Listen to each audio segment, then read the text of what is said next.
So today we're doing comparison of half-ton gas pickups. I'm Remington. I'm Joe. So for our first category, we have long-lasting, and this will be judged by the miles it can make and around the lifespan of the vehicle. So for Ford, we have 200,000 miles, and they on average last about 15 years. And then we did Chevy. Their average is about 15 years as well. And then Dodge is about 20 years. Then we got Toyota with another 15 years and 250,000 miles. That's a picture. That's one. We had horsepower.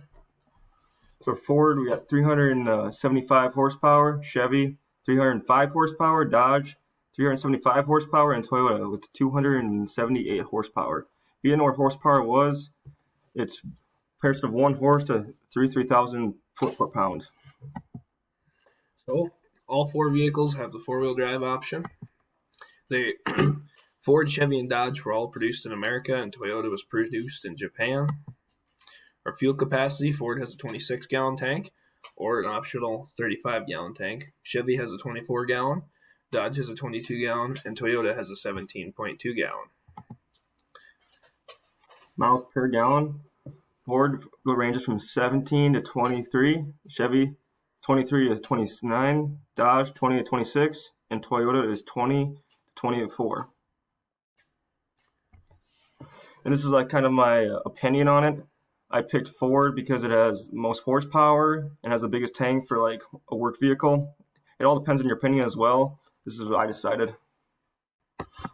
Well, for my decision, I agreed that Fords were the best brand out of all.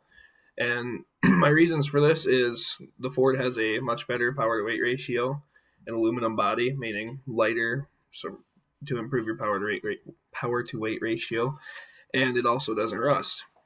Ford also has the biggest fuel capacity for half-ton vehicles for long trips, and Ford has the higher top speed for taking your Chevy friends to Gapplebee's. And that was our slides.